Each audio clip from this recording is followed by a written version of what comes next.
په افغانستان کې د 10,000 میګاواټه برېښنا د تولید لپاره 10 میلیارډ ډالرو پانګونه کیږي. انرژي د اقتصادي ودې، صنعتي پراختیا او د خلکو د ژوند د ښه والي بنسټیزه اړتیا ده.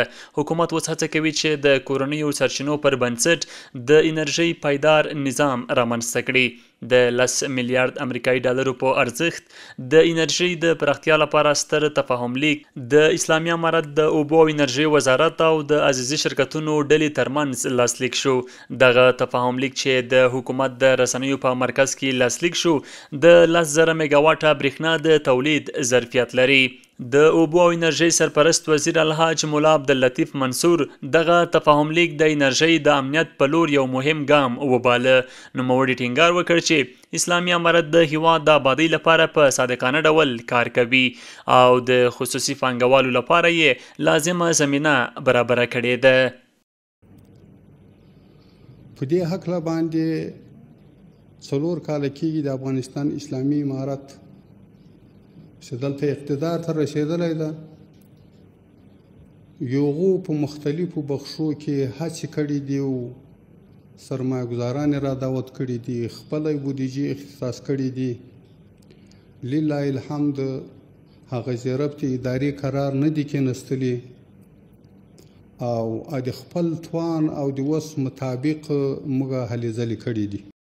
د هیواد ملي پانګوال ښاغلي میرویس عزیزي وویل چې له دې پروژو سره به نه یوازې ټول افغانستان 24 ساعته برېښنا ولري بلکې زرګونه خلکو ته به د کار زمینه هم مساعده شي.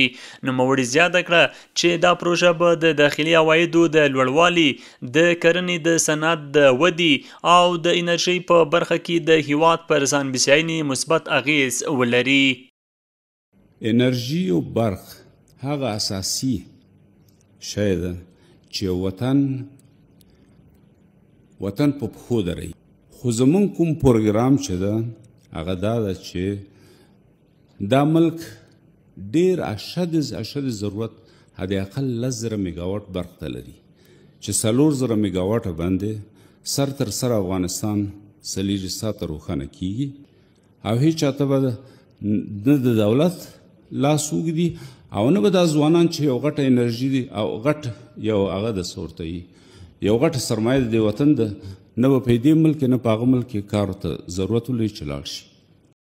د یاد تفاهم لیک له مخې دواړه لوري به د امکان سنجۍ پانګوالو جذب، تخنیکي زده کړو او د پروژو د عملي کولو په برخو کې ګډ کار کوي. د عزیزي انرژي شرکت به د مالي چارو او تطبیق مسؤلیت پر غاړه ولري او د اوبو او انرژۍ وزارت به د همغږۍ، تسهیل او اړوندو بنسټونو سره د اړیکو مسؤل وي. د انرژۍ برخې دا ستر پرمختګ نه یوازې د افغانستان لپاره یو تخنیکي تحول دی بلکې دا به زرګونو کورنیو ته امید، فرصت او روښانه راتلونکی ور په برخه کړي.